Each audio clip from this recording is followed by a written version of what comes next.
Kalau dulu saya tinggal di Birkenhead, yaitu masjidnya di sebuah toko di tempat yang gimana ya, kayaknya muslim terisolasi ini saya.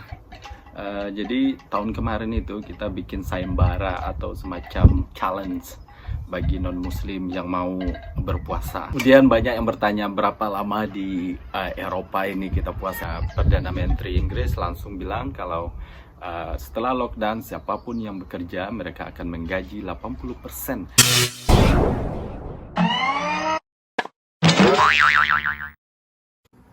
Inilah, itu jam berapa sekarang? 18.41, jam 7. Di luar masih terang benderang. Daniel, ini lagi kamarnya. You okay? What you doing? Tidur. Ada orang di luar.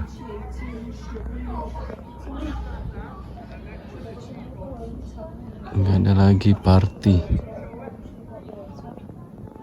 Ya, masih terang benderang. Ini mah 1,5 jam lagi. Assalamualaikum warahmatullahi wabarakatuh. Salam dari Liverpool. Apa kabar kalian semuanya? Semoga yang sedang menjalankan ibadah puasa, semoga puasanya tetap kuat dan tetap imannya kuat juga. Waduh, rambut saya udah panjang, udah berapa bulan ini belum dipotong. Anyway, ya pasti kalian yang di Indonesia merasakan perbedaannya puasa di saat pandemik sama puasa sebelum-sebelumnya. Kalau di sini ada juga sih sedikit perbedaannya, tapi nggak seperti di Indonesia, karena di Indonesia kan suasana Ramadan itu berasa banget, belum lagi jajanan sore-sore, jajanan Ramadan ya, terus lagi taraweh bareng, terus masjid itu aktivitasnya lumayan banyak, anak-anak ngaji, terus belum lagi suara azan yang tiap sholat ya kan, pasti sekarang masih ada kan suara azan, nggak mungkin lah dilarang kalau suara azan, karena itu kan individual ya yang datang ke sana, maksudnya cuma satu orang kan yang perlu azan di masjid, nggak harus rame-rame, nggak harus berjamaah. Kalau di Inggris ini kita memang nggak boleh azan, tapi lonceng gereja boleh bunyi. Saya kadang pernah diskusi masalah itu, tapi ya apa boleh buat, kita kan minoritas ya, nggak mungkin lah kita yang minoritas membatasi apa yang sudah mereka lakukan ratusan tahun yang lewat ya, karena azan 5 kali dalam sehari kan nggak mungkin kata mereka berkumandang yang orang muslim di daerah tersebut hanya sekitar 1% misalnya yang membutuhkan suara azan, jadi nggak dibolehkan kecuali di Birmingham kalau nggak salah, itu karena banyak komunitas orang muslim di sana, tapi kalau di Liverpool nggak terlalu banyak. Kalau tahun-tahun kemarin sebelum pandemik, lumayan sih kita masih boleh ke masjid, contohnya sholat Jumat, masih boleh ke masjid. Kalau dulu saya belum tinggal di sini, saya tinggal pertama kali Ramadan di rumah ini, itu saat ini. Kalau dulu saya tinggal di Birkenhead, yaitu masjidnya di sebuah toko. Jadi kita masuk ke toko dulu, baru di dalam itu ada kayak masjid, ada organisasi Islam juga. Nah, itu kayaknya agak privat juga sih, susah juga nyarinya kalau bagi yang nggak tahu. Jadi itu cuman buat komunitas yang dekat-dekat rumah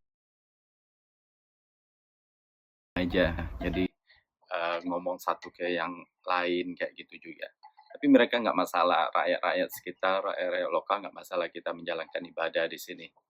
Ya, jadi kita itu lockdown memang dianjurkan oleh pemerintah, karena pemerintah Inggris saya sangat akui sekali, sistemnya sangat bagus sekali. Pas mereka bikin keputusan lockdown, dan mereka langsung mengutarakan apa yang akan mereka lakukan ke rakyatnya, yaitu memberi kompensasi. Perdana Menteri Inggris langsung bilang kalau setelah lockdown siapapun yang bekerja mereka akan menggaji 80% dari gaji yang mereka terima di setiap bulan di perusahaan. Jadi perusahaan nggak usah ngasih gaji, pemerintah lah yang membayar gaji mereka. Cuman nggak 100%, karena mereka kan nggak harus pergi kerja lagi, nggak ada biaya lain, nggak ada bayar transportasi. Jadi itu dipotong oleh pemerintah 20%. Nah, 80% itulah yang dikasih seperti Daniel, dia dapat 80%. Kalau Daniel gajinya 40 juta, berarti dia dapat lebih dari 30 juta ya kan per bulannya. Nah, tapi bagi yang punya gaji ratusan juta, karena ada limitnya juga, pemerintah Inggris bilang hanya bisa membayar orang yang punya gaji tidak lebih dari 50 juta. Jadi walaupun gaji kalian 100 juta, maksimum pemerintah bisa kasih itu adalah 50 juta. Tapi kalau di bawah itu ya mereka bisa ngasih 80%. Nah, cuman untuk hidup di Inggris tanpa ngapa-ngapain malah lebih bagus sebenarnya karena ada corona ini. Lu nggak kerja ngapa-ngapain, tapi dapat gaji juga 80%. Belum tentu kerja pun bisa tersisa 80% gitu kan, karena kita seperti saya bilang tadi harus bawa makanan di rumah, ada juga kan harus bayar transportasi dan lain-lain. Nah, cuman ya itu tadi uh, kita dibatasi, kita nggak boleh keluar. Nah, kalau kalian keluar, ya wajarlah pemerintah mendenda kita. Jadi memang udah patut kita patuhi di sini. Makanya tidak banyak orang yang melanggar. Nah, kalau mereka melanggar, jadi mereka ya kena denda. Ya wajar. Nah, kalau di Indonesia di semi lockdown, masa ada namanya semi lockdown, berarti menurut saya sih pura-pura. Tapi kalau di Indonesia ini saya pikir memang Indonesia tidak berani mengambil keputusan itu karena negara kita tidak punya uang kas karena banyak dikorupsi. Sorry saya bilang politik karena memang benar kalau di sini korupsi nggak ada. Nanti saya akan bikin vlog tentang korupsi di Inggris. Itulah saya sangat-sangat menyesal sekali dengan negara kita yang tidak bisa melindungi kita sebenarnya. Bukan salah pemerintah sekarang sih, ya salah koruptor kalau menurut saya. Jadi mereka lah ya seharusnya bertanggung jawab. Seharusnya Indonesia juga meniru negara-negara lain, lockdown, tutup semua, dan beri bantuan tanpa pandang bulu seperti di sini. Mereka, negara Inggris tidak pandang bulu. Mau kalian kaya, mau apapun kalian dapat, pok 80% dari gaji kalian, maksimal 50 juta bantuan dari pemerintah pusat. Jadi mau apapun kerja kalian, mau jadi tukang cuci di sini, jadi nggak ada mau di pelosok manapun kalian tinggal, mereka sistemnya jelas, jadi mereka tahu siapa rakyat mereka. Saya nggak tahu apakah pemerintah pusat tahu di mana aja rakyat mereka tinggal di Indonesia. Nah, saat pandemik ini saya nggak boleh keluar, terus nggak bisa pergi ke masjid juga ketemu muslimnya lain, jadi saya berasa di sini lihat aja video-video saya kebanyakan ya kan non muslim, jadi saya merasa sendiri aja sih sebenarnya. Gue jadi orang muslim sendiri di tempat yang gimana ya, kayaknya muslim terisolasi ini saya. Jadi ya kalau dulu sebelum pandemi kan kita boleh kerja, jadi saya ngantor ya kan. Nah di kantor kan ada sekitar 20 muslim di sana. Jadi tahun kemarin itu kita bikin sayembara atau semacam challenge bagi non muslim yang mau berpuasa. Jadi kalau nggak salah ada sekitar 20 orang juga yang berpuasa dalam satu Ramadan, maksudnya kita pilih tanggalnya kan 30 hari berpuasa ya atau 29 hari. Nah, pada hari yang ke-20 atau yang ke-27, nah itu kita sebagai staf muslim bilang ke non muslim, kamu mau nggak merasain apa yang kita rasain? Nggak ada paksaan, cuman membudayakan aja kalau mereka tertarik. Terus mereka harus bayar juga. Nah mereka puasa, terus mereka harus bayar. Uangnya itu nanti kita kasihkan, sumbangkan ke perusahaan yang, karena perusahaan kita punya panti asuhan sendiri, jadi kita kasihlah ke sana. Terus sebagian kecil kita kasih ke yang bisa bertahan sampai sore sampai berbuka, karena ada kategorinya waktu saya di kantor. Jadi ada 3 kategori. Pertama, seseorang yang mulai masuk kantor, jadi staf yang masuk kantor mulai dari jam 9 sampai pulang jam 5. Kalau mereka nggak minum, nggak makan, nah itu mereka sukses. Atau bagi mereka yang mulai dari sahur sampai berbuka, nggak makan tapi dibolehin minum. Nah itu aja. Terus yang ketiga itu sama kayak kita, mulai dari sahur sampai berbuka, mereka nggak minum, nggak makan, itu aja. Tapi mereka memang nggak ditawarkan untuk beribadah, nggak. Maksudnya sholat ya nggak, cuman berpuasa aja. lumayan teman-teman saya lumayan tertarik juga karena orang-orang sini suka banget dengan tantangan. Jadi mereka, lumayan tahu bagaimana rasanya berpuasa itu dan feedback-nya, seperti Liam teman saya suka banget. Malahan kalau tiap tahun kata-kata yang senior saya ya, yang udah lama kerja, Liam selalu ikut karena dia merasa, merasakan bagaimana rasanya tanpa makanan, tanpa minuman, karena dia orangnya lumayan sosial juga dia. Dia lihat orang-orang di Afrika yang kekurangan, kan itu kan tujuan puasa karena kita ingin merasakan bagaimana kita sebagai orang yang tidak punya, yang kelaparan, tidak bisa minum misalnya, tidak bisa makan, tidak punya uang. Makanya itu kita sebagai muslim ingin merasakan itu. Jadi kita sadar bagaimana seseorang yang di bawah kita yang membutuhkan pertolongan. Sorry, itu kulit dari bibir saya karena kering, jadi saya harus ngelap dulu tuh sama air liur.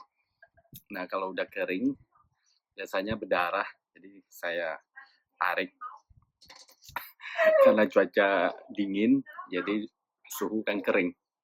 Termasuk badan ini kalau nggak pakai lotion gatal.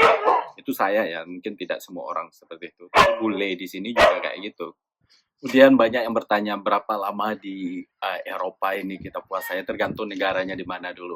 Kalau saya di Inggris itu lumayan lama karena Inggris salah satu negara paling barat Eropa ya. Jadi di sini kalau musimnya panas ini matahari itu terbit jam setengah 5. Jadi kita harus sahur sekitar jam 3 atau setengah 4. Kemudian matahari tenggelam itu jam 8.30 untuk saat ini. Karena besok juga berubah lagi, bisa 8.45, terus 8.50 kayak gitu ya.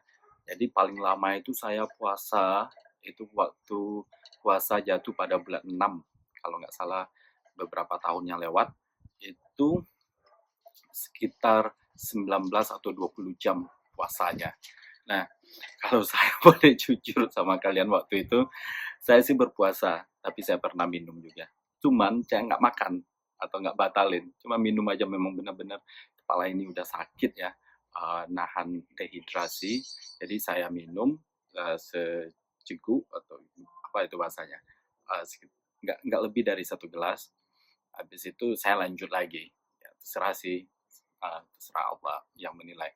Itu kayak kayak jam-jam 7 malam gitu kan. Kalau saya bandingkan udah berbuka sih kalau waktu Indonesia. Karena waktu Inggris masih terang benderang, kayaknya aneh aja kalau berbuka terang benderang. Ada sih saya lihat di channel lain katanya dia mengikuti apa puasa seperti di Mekah, yaitu samalah seperti Indonesia, sahur jam 4 terus berbuka jam 7 atau jam setengah 7. Ya gimana sahur jam 4 udah agak mulai terang, terus berbuka masih terang juga. Ya itu menurut pendapat mereka. Tapi kalau mayoritas muslim di Inggris, memang kita dianjurkan sesuai dengan apa keputusan ulama di sini ya. Menurut saya sih seimbang. Kenapa? Karena nanti pas Februari, misalnya kalau puasa mulai awal bulan Februari, atau Januari, atau Desember, atau November, nah itu kan musim dingin. Jadi di musim dingin itu, matahari itu terbit jam 8 atau setengah 9. Nah kita kan bisa sahur jam 6 sebelum matahari terbit. Nah berbukanya itu jam 4, karena jam 4.15 matahari udah terbenam. Jadi balance ya kan ya, saat summer kita puasanya lama, tapi pas winter musim dingin, nah kita puasanya kan ini sebentar juga. Jadi kalau ada yang mau curang, ya udah jangan berpuasa di Eropa pada musim summer. Nanti puasanya di Indonesia aja pas musim summer, pas bulan puasanya jatuh musim dingin, baru puasanya di Eropa. Boleh nggak sih kayak gitu?